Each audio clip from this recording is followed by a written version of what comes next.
말씀은 그렇습니다. 지금 계속해서 이어지고 있는데 예수님이 사마리아 우물가에서 수가성 여인에게 먼저 물을 좀 달라고 하셨지만 그랬죠. 내가 누구인 줄 알았다면 수가성 여인이 내게 생수를 달라 했을 것이다 라고 했습니다. 자, 그러자 수가성 여인이 반론을 제기하는 거예요. 11절 말씀 다시 한번 읽어볼까요? 시작. 여자가 이르되 주여 물 기를 그릇도 없고 이 우물은 깊은데 어디서 당신이 그 생수를 얻겠사옵나이까. 그러자 수가성 여인이 당신은 물 기를 그릇도 없고, 이게 우물가라는 게 물이 엄청 깊은 겁니다. 이게 막 이렇게 가보니까 성지순례 갔을 때 우물을 보니까 보통 한 몇 메타 정도 될까요? 한 5층 정도 높이? 그 정도에서 땅을 판 겁니다. 그렇게 깊은 거예요. 그러니까 이게 두레박이 없으면 물을 기를 수가 없어요. 물을. 그런데 이 두레박을 또 이게 그냥 놓지를 않아요. 그럼 또 누가 가져갈 수 있기 때문에 자기 두레박이 있단 말이에요. 자기 두레박을 가지고 나와서 만약에 수가성 여인이 안 오고 기다릴 때 그냥 두레박 있으면 예수님께서도 그걸 놓아서 했을 텐데 두레박이 없는 거예요. 그건 잃어버리면 재산이거든요. 그래서 그거를 가지고 와서 물을 뜨고 또 가져가고 그런단 말이에요. 그러니까 당신이 어떻게 두레박도 없는데 이 깊은 데 물을 떠서 나한테 주리이까? 라고 질문을 한 것입니다. 자, 12절 말씀을 읽어보겠습니다. 시작. 우리 조상 야곱이 이 우물을 우리에게 주셨고 또 여기서 자기와 자기 아들들과 짐승이 다 마셨는데 당신이 야곱보다 더 크니까.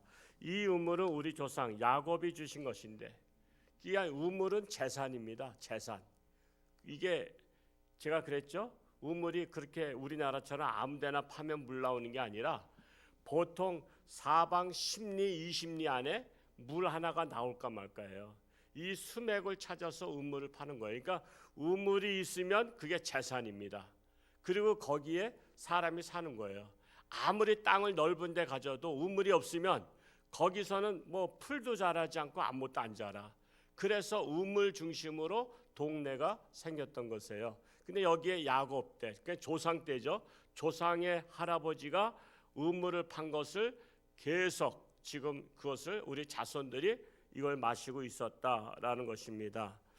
자, 그래서 당신은 이 야곱보다 더 위대합니까? 라고 질문을 했던 것이죠.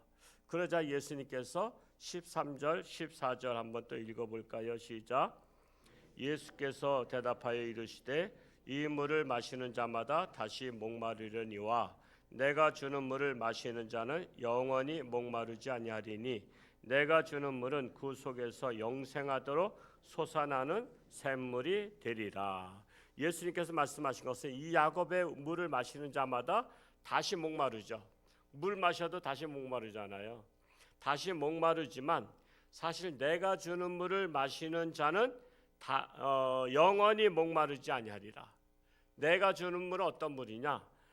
영생하도록 솟아나는 샘물이 되리라. 영생의 물이다는 거예요. 자, 이렇게 하니까 지금 예수님의 의도와 이 수가성 여인하고 지금 서로 말이 소통이 안 되는 거예요. 지금 저기 뜬구름 잡는 소리를 하고 있단 말이에요. 그러니까 동문서답한다 할 수 있죠. 동문서답을 하고 있는 중이에요. 자, 그래서 또 수가성 여인이 또 대답을 합니다. 질문을 합니다. 15절 말씀 읽어볼까요? 시작. 여자가 이르되 주여 그런 물을 내게 주사 목마르지도 않고 또 여기 물 기르러 오지도 않게 하옵소서. 그런 물이 있다면 내가 그 물 마셔서 내가 와서 우물을 뜨지 않아도 좋겠습니다. 그런 거예요. 그러니까 여러분, 우물이라는 게 우리처럼 수도 딱 틀어놓으면 물 나오는 게 아니라 이게 생각해 보세요. 한 5층 정도 높이가 되는 그렇게 까마득한 곳이에요. 거기에 두레박을 내리는 거는 문제가 없어요. 그렇죠? 근데 이제 물을 올릴 때가 문제잖아요. 무겁잖아요. 그러니까 낑낑대면서 있는 힘을 다해서 오르란 말이에요. 그러니까 물 한번 올려서 남 물 주는 게 쉬운 게 아니에요. 그게 흔해 빠진 게 아니거든. 진짜 내가 젖 먹던 힘을 내서 물을 올려야 되기 때문에 그 아까운 물을 남한테 주는 것은 우리나라처럼 그게 쉬운 게 아니라는 상황을 아셔야 돼요. 그래서 만약에 예수님께서 생수를 주신다면 나 이거 물 기르러 오는 거 힘들어. 매일 와야 되잖아. 매일 와서 물을 떠가야 된단 말이에요. 뜨기만 하면 돼요. 또 들고선 가야 되잖아. 그러니까 이 힘든 일을 하지 않도록 영생의 물을 차라리 나한테 예수님께서 당신이 나한테 주시옵소서라고 한 것입니다. 자, 그러자 예수님께서 또 엉뚱한 질문을 하셔요. 16절에서 18절까지 읽어볼까요? 시작. 이르시되 가서 내 남편을 불러오라. 여자가 대답하여 이르되 나는 남편이 없나이다. 예수께서 이르시되 내가 남편이 없다 하는 말이 옳도다. 너에게 남편 5이 있었고 지금 있는 자도 내 남편이 아니니 내 말이 참되도다. 자, 예수님께서 그러면 내 남편을 불러오라 했을 때 이 수가성 여인에게 남편은 아킬레스건이에요. 그러니까 아킬레스건을 건드린 거예요. 자, 이 여인은 지금도 한 남자와 살고 있지만은 그저 남편이라 생각하지 않고 그저 그냥 동거인으로 생각하고 살고 있었던 거예요. 지금 5의 남편이 있었어요. 6번째 남편이란 자와 동거하고 있는데 이것에 대해서 자기 남편이라 생각하지 않으면서 살고 있는 거예요. 자, 한 여인에게 남편이라고 하는 사람, 여러분 여자들한테 물어보겠어요. 6씩이나 이렇게 있으면 좋아요, 안 좋아요? 얼마나 안 맞으면 그 6째 계속 갈아친 거 아니에요? 얼마나 안 맞으면. 여러분 좋으면 한평생 하는 거 아시죠? 죽을 때까지 가요. 근데 안 맞으면 그냥 계속 가는 거야. 계속. 그러니까 6번째도 이 남자도 내가 언제까지 살지 모른다. 그저 살긴 살지만 남편을 데려오라니까는 지금 내가 살고 있는 남자가 남편은 아니고 근데 동거인이고 그러니까는 그래서 솔직히 얘기한 거예요. 저는 남편이 없습니다. 하고 고백을 했던 것입니다. 그러자 예수님께서 네 말이 옳도다. 너에게 남편이라 칭하는 자가 5이 있었고 지금 6번째 사는 동거인도 내 남편이 아니니라 하고서는 처음 본 남자가 또 유대에서 온 남자가 자기의 그 집안사를 다 알고 꿰뚫고 있으니까 이것은 이 사람이 엘사의 사람이 아니다라고 판단을 하게 된 것입니다. 그래서 19절에 말씀하죠. 19절 말씀 읽어볼까요? 시작. 여자가 이르되 주여 내가 보니 선지자로소이다라고 고백을 합니다. 자, 이 여인은 비로소 자기와 대화하는 이가 평범한 사람이 아니고 선지자임을 깨닫게 됩니다. 그동안 예수님과 동문서답하던 여인이 자신의 가정 문제를 들고 나오니까 자기와 대화하는 이가 선지자인 것을 깨닫게 된 것입니다. 여러분 인생은요 하루하루 살면서 뭐가 제일 중요하냐면 깨닫는 게 중요해요. 깨닫는 거. 그래서 여러분 사람을 만나도 이 사람이 진실한 사람인지 아니면 이 사람이 나를 사기치려고 하는 사람인지 깨닫는 게 중요해요. 그거 못 깨닫기 때문에 당하는 거 아시죠?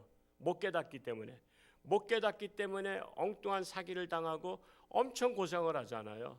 그것처럼 깨닫는 게 중요해요. 우리가 어떤 일을 하는 거, 우리 인생길에 어디로 가야 할 것인지, 내가 어디로 가야 할 것이 깨닫는 게 중요해요. 우리 학생들 오늘 많이 나왔는데 대학교 들어가는 것도 깨닫고 들어가는 게 중요해요. 깨닫고 들어가지 못하면 대학교에 들어가서 1년 동안 공부하다 보니까 안 맞아.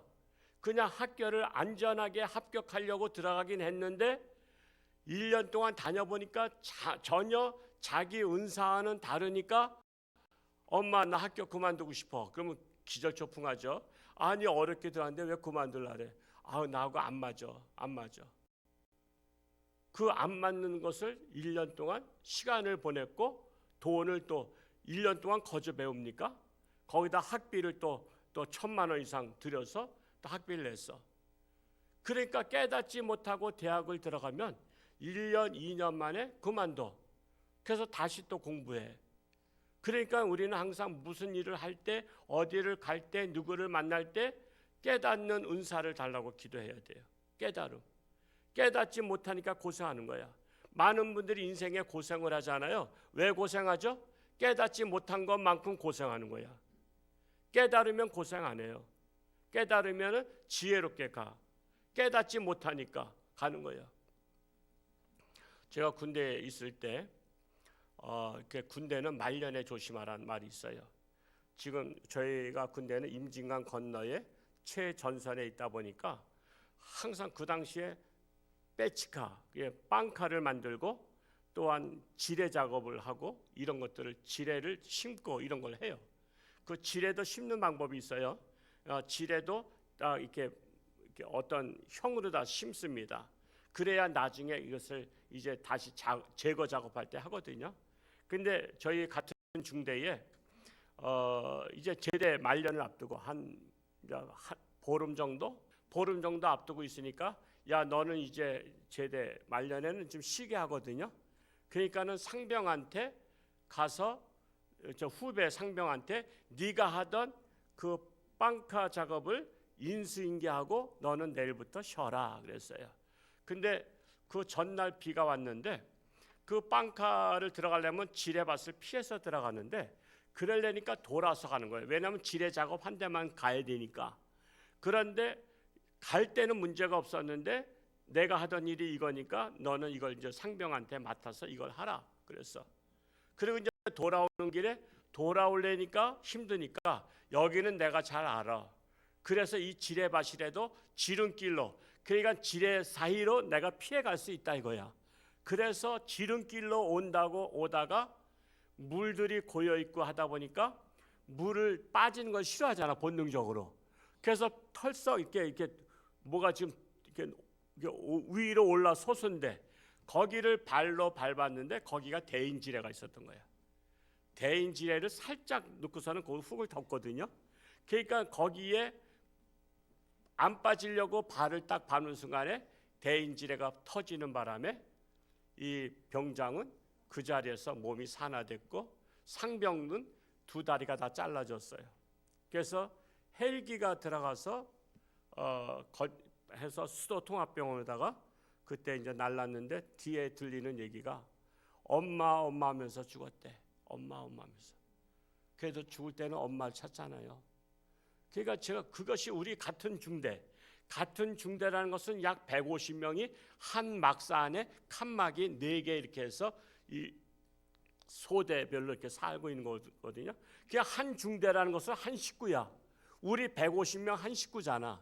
그것처럼 한 식구가 그렇게 두 사람을 생명을 잃으니까 그게 지금까지도 제가 22살, 3살 때 있었던 사건이지만 지금 몇십 년이 지나도 그게 아직도 남아있어. 그게 뭐냐면 이게 판단이잖아. 판단. 마침 공교롭게 비도 왔지만 그거 좀 조금 좀 올라온데 빠지지 않으려고 그걸 밟았다가 생명을 잃어버린 거야. 그래서 인생은 판단이에요. 판단. 인생은 항상 뭐든지 판단해야 돼. 어떤 길로 가야 될지, 아니면은 누구를 만나야 될지, 아니면 무슨 일을 해야 될지, 아니면 무슨 사업을 해야 될지, 이걸 판단하지 못하면 늘 어려움 당하는 거야.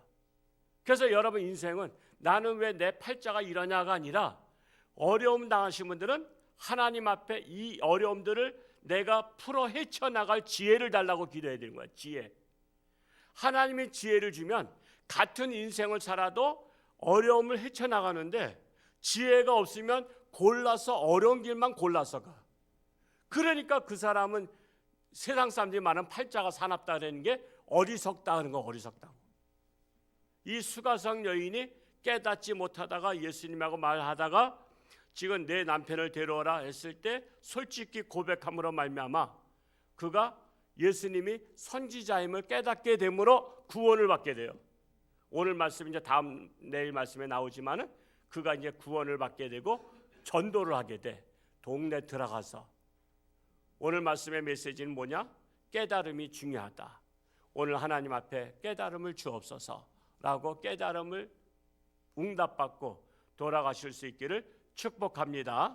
할렐루야. 고맙고 감사하신 아버지 하나님, 오늘도 하나님 앞에 나왔습니다. 눈이 많이 왔지만 그럼에도 불구하고 달려나와 하나님 앞에 예배를 드리며 하나님의 말씀을 통해서 깨달음을 얻습니다. 깨달음이 중요합니다. 깨달음이 내 인생의 전환점이 됩니다. 그동안 왜 이렇게 어려웠는지, 왜 이렇게 힘들게 살았는지 내가 어리석었던 것을 뒤돌아보며 이제는 주님 앞에 깨달음의 은사를 허락하여 주옵소서, 지혜를 주옵소서. 그리하여 누구를 만나든 어디를 가든 무슨 일을 하든 하나님이 주시는 깨달음으로 모든 것들을 분별할 수 있는 지혜로운 자들이 되게 하여 주옵소서. 오늘도 저들의 삶 가운데 함께 하시고 육신의 질병으로 고통 속에 있는 자들을 긍휼히 여기사 그들을 안수하사 깨끗함 받게 하시며 참으로 나라가 어렵고 세계가 어려운 이 시대에 참으로 깨어서 기도하는 한국교회가 되게 하시고 우리나라에도 올바른 지도자들이 세워져서 올바른 나라를 이끌어갈 수 있도록 인도하여 주옵소서. 이 사순절 기간에 주님의 은혜를, 주님의 깨달음을 얻는 우리 모든 성도들 되게 하여 주옵소서. 예수님의 이름으로 축복하며 기도하옵나이다. 아멘.